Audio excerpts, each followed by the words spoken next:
Дебютный альбом группы Boston был выпущен в августе 1976 года.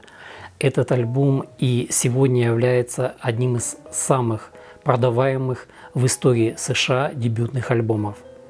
В моей коллекции данный альбом представлен оригиналом, выпущенным в Великобритании. Вышедший дебютный альбом начал ставить рекорды продаж, став в то время самым продаваемым дебютным альбомом в США, за что и получил награду. Синглы с этого альбома – это треки More Than a Feeling, Peace of Mind, Foreplay и Long Time – стали главными хитами радиостанций, и почти весь альбом постоянно транслировался по классическому рок-радио. В США часто альбом называют основным продуктом рока 70-х. Он был включен во многие списки самых лучших альбомов. Было продано не менее 17 миллионов копий этого альбома в США и не менее 20 по всему миру, что сделало его одним из самых продаваемых дебютных альбомов всех времен. Альбом Boston состоял в основном из песен, написанных за много лет до их появления на альбоме. Шольц написал или был соавтором каждой песни дебютного альбома, за исключением песни Let Me Take You Home Tonight, которую написал Delp. Том Шольц сыграл практически на всех инструментах, а также записал и спроектировал все треки. Бостонский звук сочетает в себе большие гигантские мелодичные хуки с чрезвычайно тяжелыми гитарными партиями, вдохновленными классикой. Автор альбома явно находился под влиянием творчества таких групп, как Kings, Yardbirds, Blue Cheer. Еще один характерный элемент бостонского звука с точки зрения продакшена – это баланс между акустическими и электрическими гитарами. Шольц с детства слушал классическую музыку и отмечал, что основная концепция подготовки слушателя к грядущим изменениям музыки исследовалась на протяжении сотен лет в классических произведениях. Как только Том смикшировал и выпустил этот альбом, то Том Шольц вернулся снова к работе в компанию Polaroid. И, как он сам говорит, что он совершенно не надеялся на большой успех при выходе этого альбома.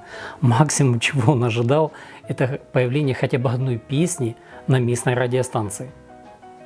Но пришел день, когда в офис-лабораторию Polaroid, где работал Шольц, начали вбегать его коллеги с криками: «Твоя песня звучит по радио в чертежной комнате!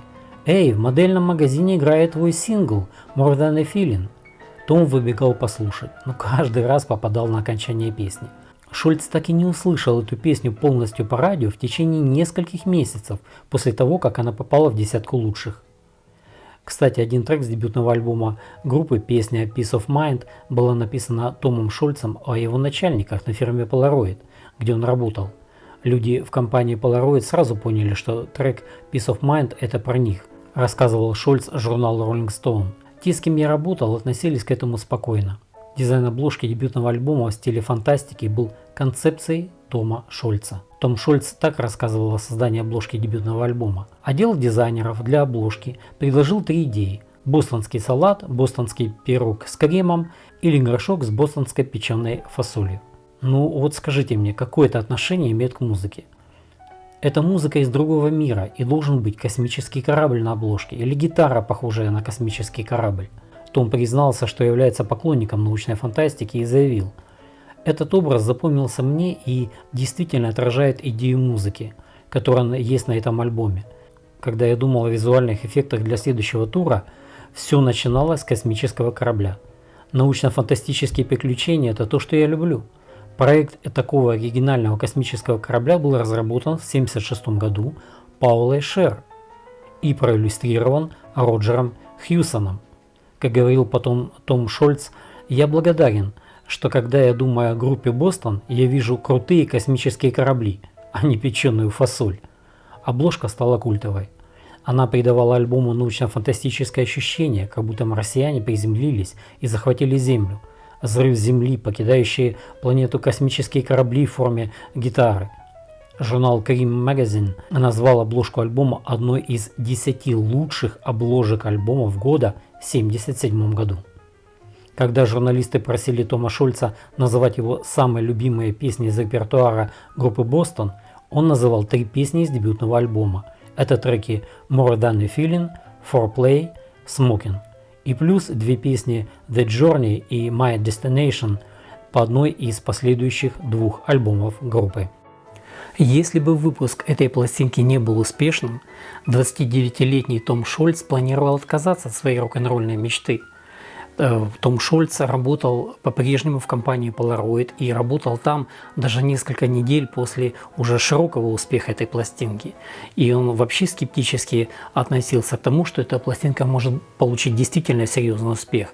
И так было до того момента, пока данная пластинка не была продана тиражом уже более 200 тысяч экземпляров. «И вдруг я понял, что работаю в музыкальном бизнесе», — сказал Том Шольц Rolling Stone. «Я узнал о цифрах продаж, когда еще работал в Polaroid на постоянной основе. Было нелегко оставаться там еще 2 недели. Критики были добры к Бостону. Rolling Stone писал, что близость группы к тяжелому рок-н-роллу дает ощущение динамики, которая магнетически сочетается со сложными прогрессивными структурами. Альбом стал 4-жды золотым за 2 месяца после его выпуска. А в ноябре 1976 года он впервые стал платиновым. В качестве сингла были выпущены 3 песни More Than a Feeling, Long Time A Peace Mind, каждая из которых попала в национальные чарты. Первый сингл More Than a Feeling до сих пор остается классикой рока. Этот сингл занял 5-е место в чарте Billboard Hot 100 в США. Он был включен в зал славы рок-н-ролла в список 500 песен, сформировавших рок-н-ролл, и занял 212 место в списке 500 величайших песен всех времен по версии журнала Rolling Stone. Критик классического рока Пол Эллиот назвал ее величайшей песней Бостона всех времен.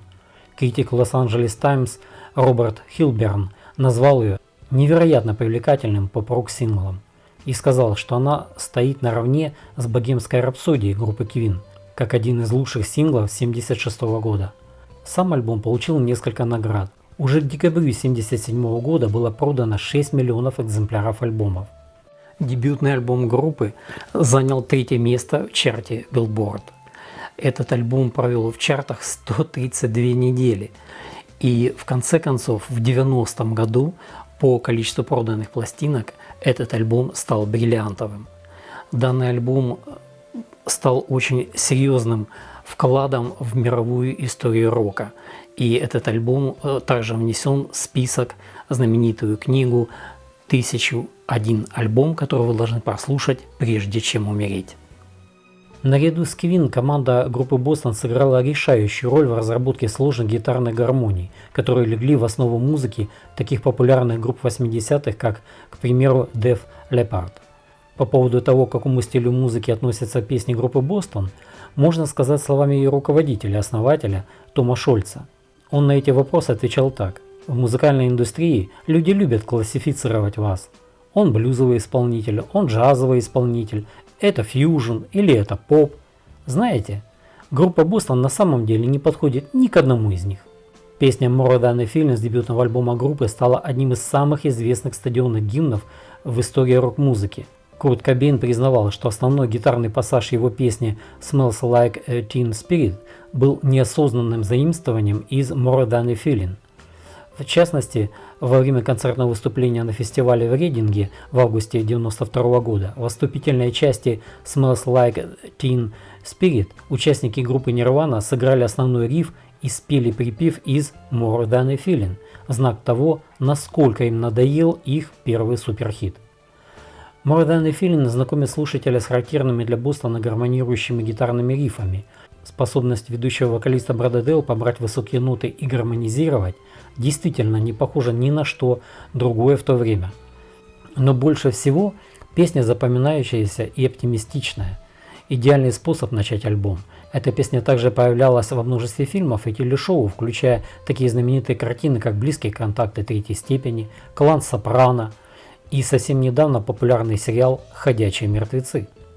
Том Шольц говорил о том, что эта песня не описывает реально произошедшее. Речь в ней идет о фэнтезийном событии, но о том, с чем может себя идентифицировать почти каждый. Кто-то теряет того, кто был для них важен, и музыка возвращает их туда. Хотя да, действительно была настоящая Марианна, она была старшей двоюродной сестрой Шольца, в которую Том влюбился, когда ему было всего 10 лет. Потом, когда он снова с ней встретился много-много лет спустя, она очень разозлилась на то, что Том упомянул, что она его старшая кузина. Том описывал песню More Than a Feeling так.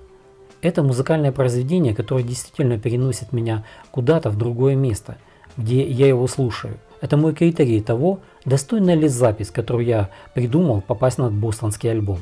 Я закрываю глаза и играю ее в конце долгого дня в студии.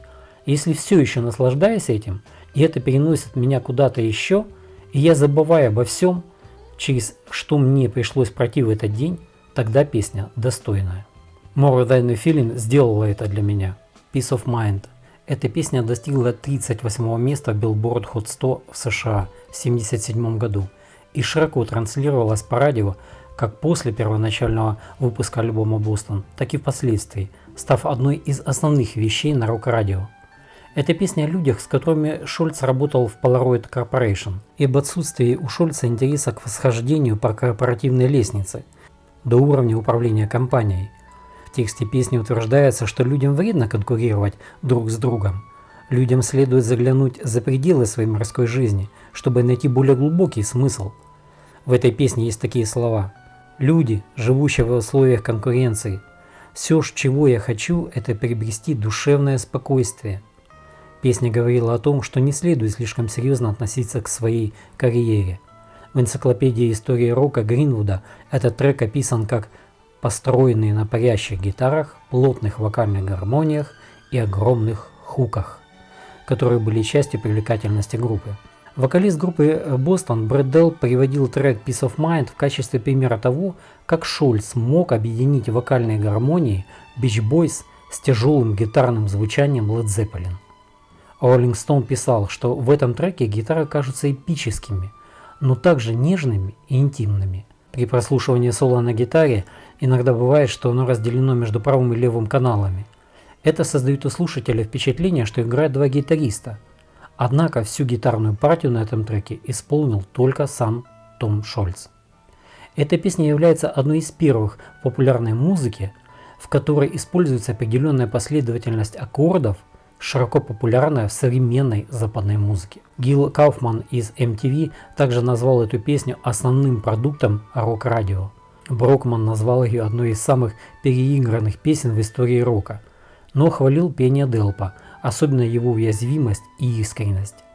Журнал Guitar World назвал Peace of Mind одной из 50 лучших рок-песен всех времен. Песня For Play a Long Time сочетает в себе инструментальное вступление For Play с основной песней Long Time, которая обычно проигрывает по радио, и указана она как один трек в альбоме. В треке For Play Шольц играет на органе Hammond M3 и клавинете, а также на слое электрогитаре и на ритм акустической гитаре в части трека Long Time. Партию бас-гитары For Play отыграл Фрэнк Ширин. 3 соло на электрогитаре в Long Time исполняет Барри Гудер. В For Play присутствует тонкая игра на органной клавиатуре, джазовые басовые партии и внезапные аккорды электрогитары, наряду с эффектами педали, созданной Шольцем. Песня Long Time заняла 22 место в Billboard Hot 100. Она вошла в десятку лучших в Канаде, заняв 9 место. Журнал Rolling Stone описал For Play Long Time как идеальный союз Led Zeppelin и группы Yes. Вторая сторона альбома открывается песней Rock'n'Roll Band. Этот трек постоянно звучал на всех концертах группы на протяжении десятилетий. Партии ударных в этой и других ранних бостонских песнях были разработаны Джимом Маздиа. Но это единственная песня на бостонском альбоме, в которой Маздиа и сам играет на барабанах.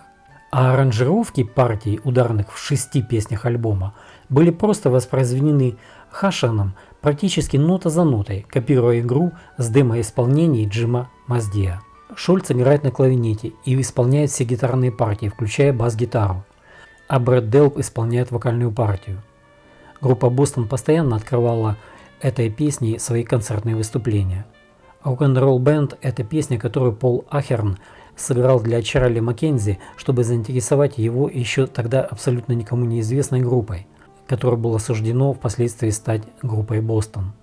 Вскоре после этого Ахерн и Маккензи стали менеджерами группы. Rock'n'Roll Band – одна из нескольких бостонских песен, посвященных созданию музыки и тому, как музыка заставляет чувствовать. Как-то эту песню назвали самоописанием группы Бостон. В песне есть такие слова: «Ну, мы были просто еще одной группой из Бостона. На дороге, чтобы попытаться свести концы с концами, играем во всех барах, спим в наших машинах, и мы репетировали прямо на улице».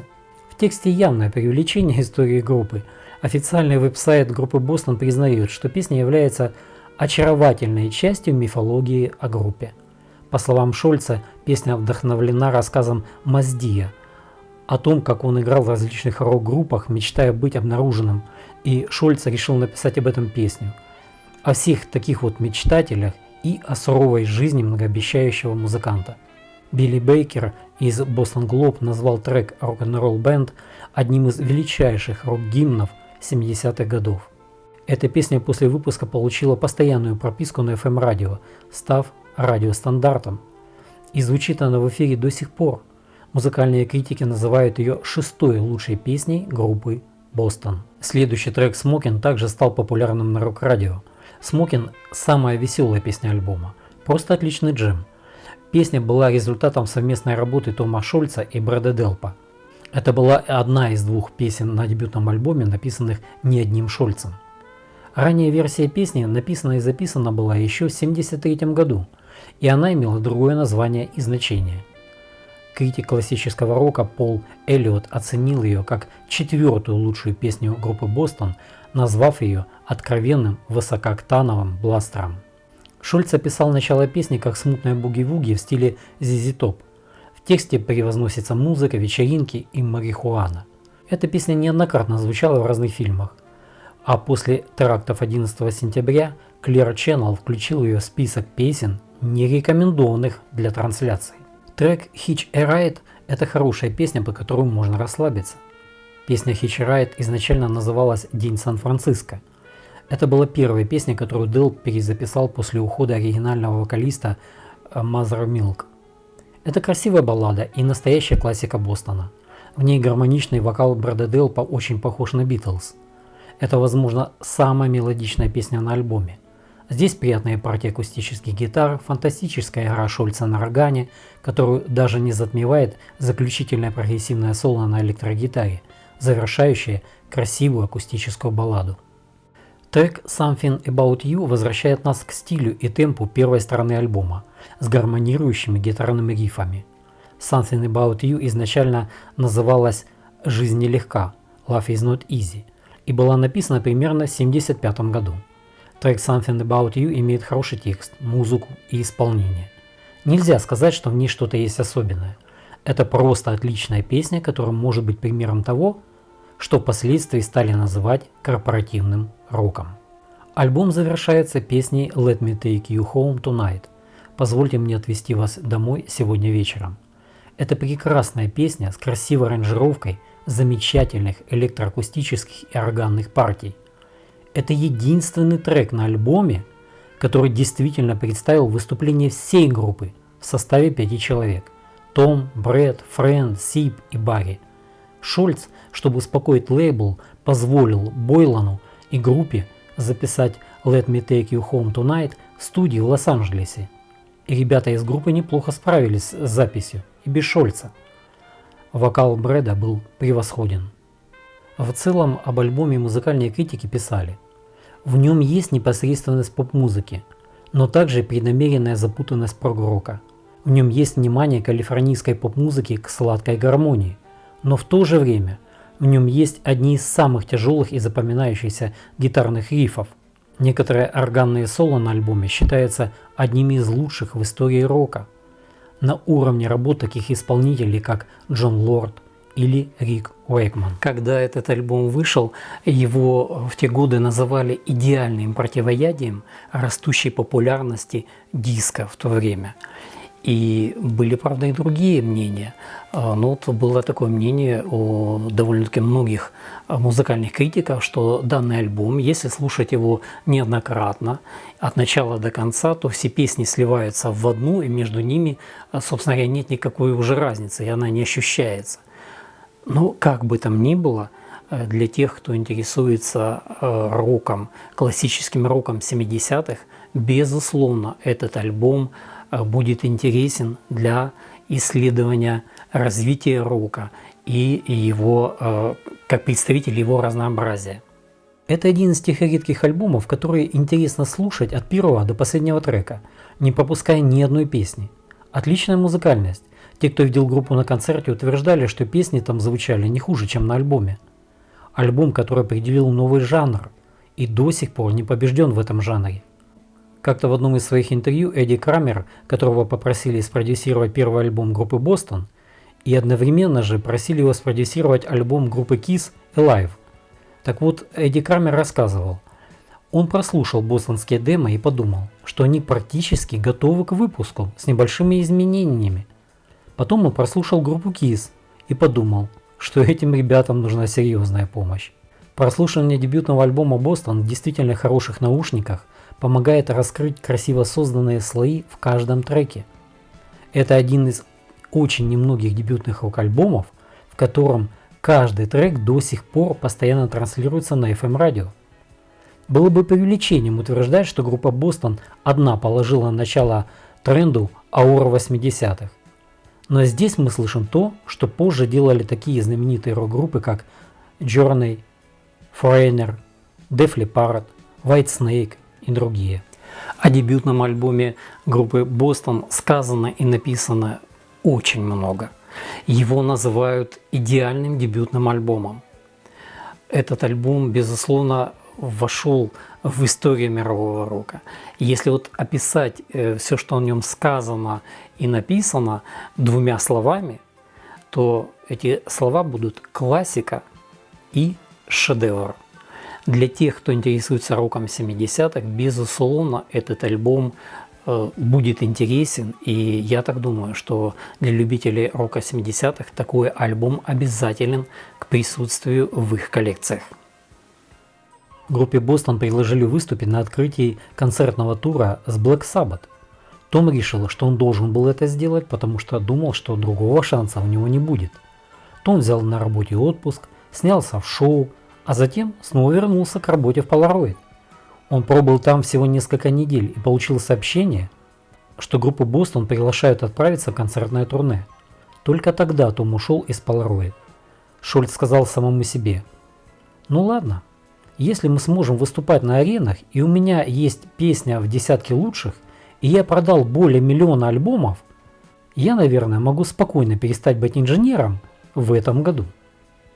«Я немного опасался выступать на разогреве у Black Sabbath», – рассказывал Делп, «потому что я полагал, что их поклонники будут фанатичны, они даже не захотят нас слушать.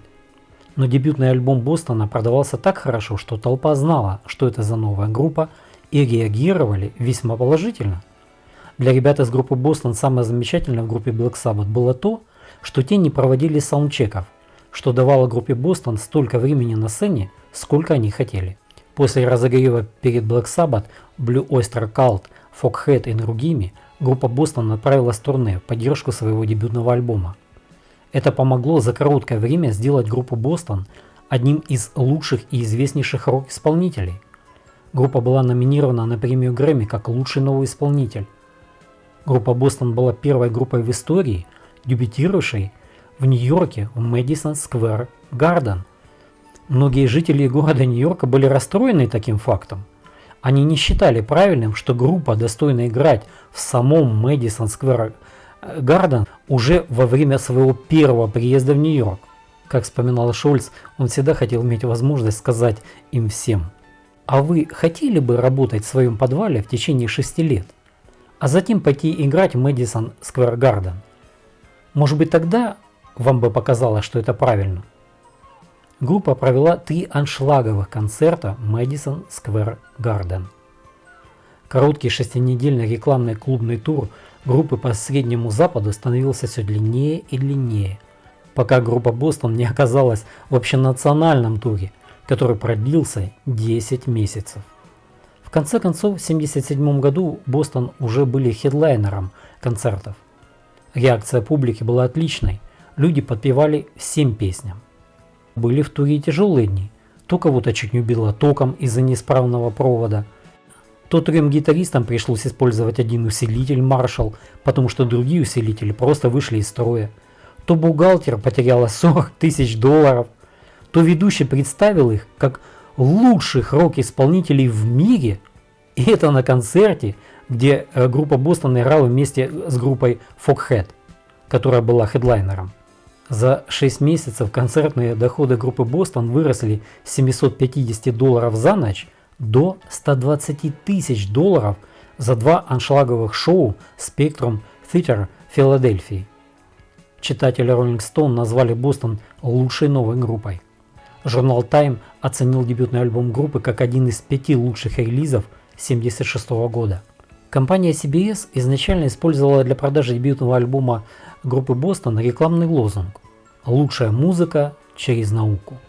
Том Шольц этот лозунг ненавидел, потому что, по его мнению, это преуменьшало значение музыки за счет технических совершенствований.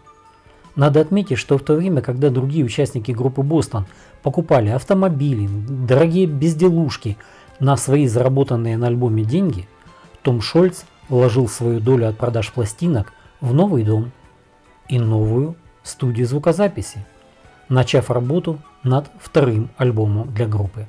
Но теперь уже все было по-другому. Теперь уже были ожидания и опасения, чего сможет достичь следующий альбом. Откроет ли он новые горизонты? Будет ли коммерчески успешен? Сможет ли 2-й альбом превзойти вершину достижений дебютного альбома? Шольц хотел новых песен.